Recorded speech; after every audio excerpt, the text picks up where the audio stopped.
to you with another deadly romance. Today's story is about Lorenzen Wright. He was a Memphis um, basketball player for the Memphis Grizzlies, and his story is very sad and very tragic. So let me introduce you to him and what happened to him.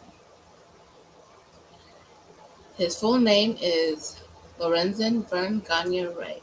He was born November 4th, 1975, and he was tragically murdered July 19th, 2010, by his wife, of course.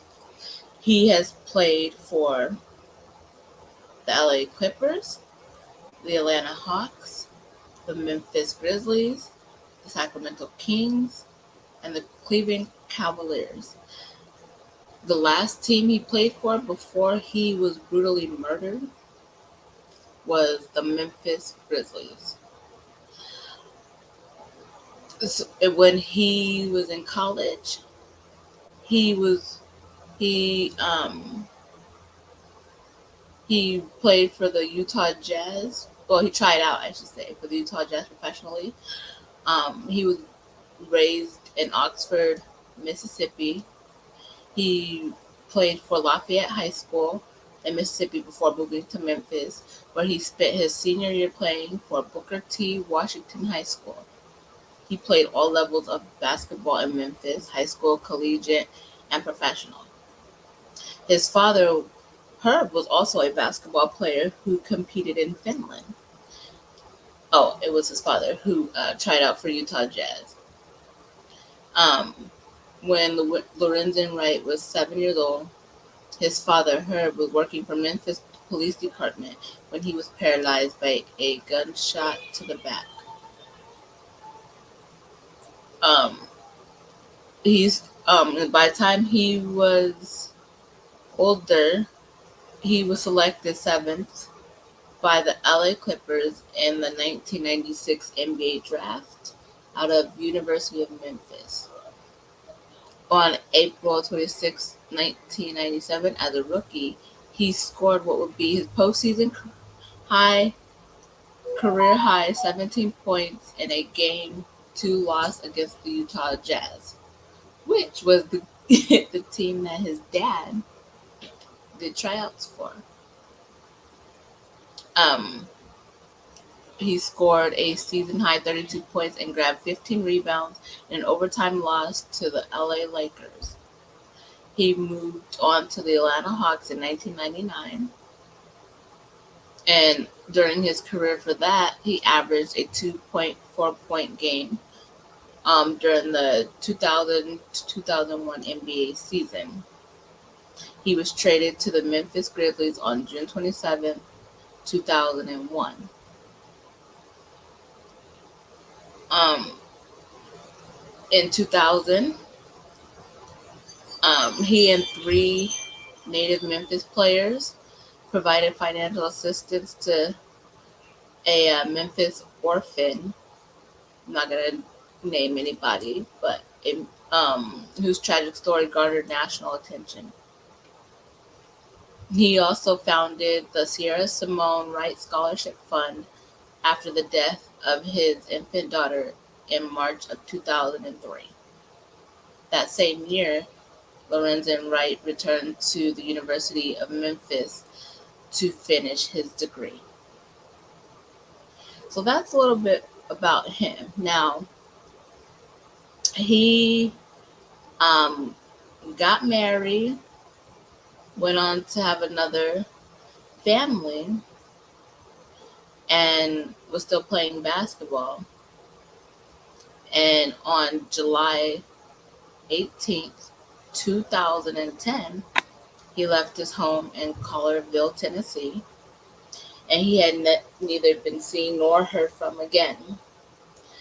On July 22nd of 2010, his family had filed a missing persons report. His body was found 6 days later in a wooded area of Callis Cutout Road, just west of Hacks Cross Road. Now, this is where it starts to get a little bit dicey because his wife at that time, um, she was not really the most friendliest person, and she a lot of people said she was jealous of him and that she only married him for his money. But after his death, she moved on very quickly, and people started having suspicions, and these articles started coming out. Here's one of them. Oh, wrong screen. My bad. Here's one of them that um it just didn't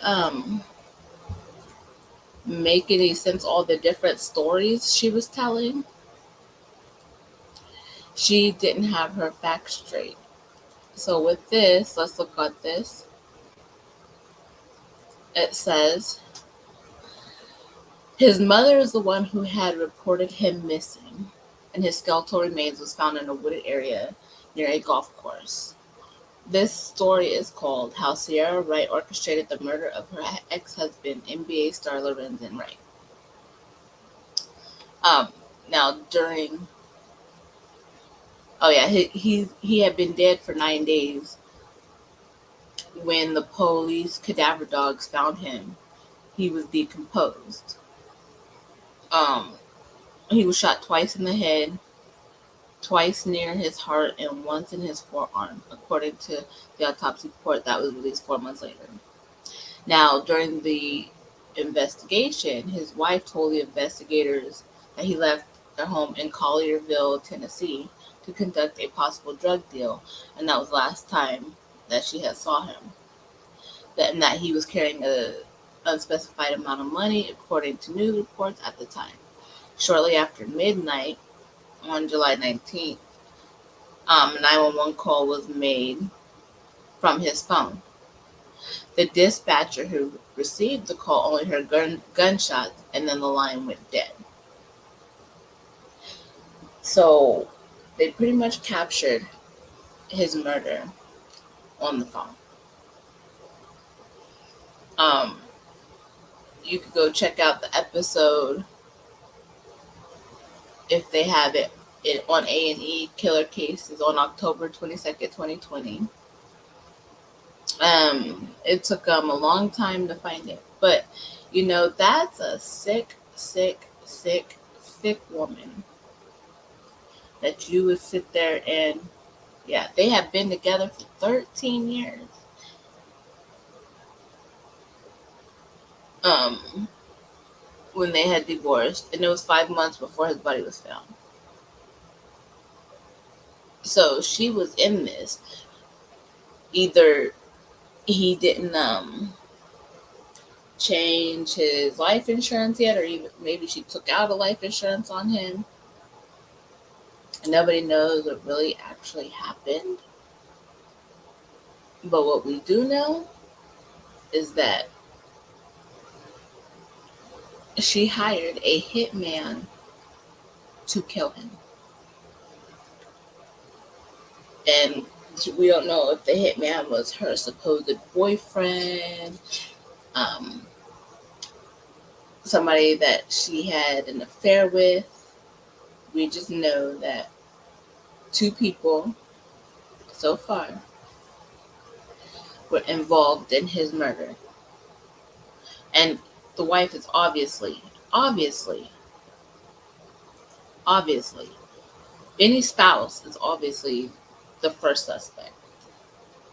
But what boggles me is that it took so long when all the clues was right there. All of them. It was not hard to see, yet it took a long time for them to arrest her and to prosecute for his murder. That doesn't make sense to me at all.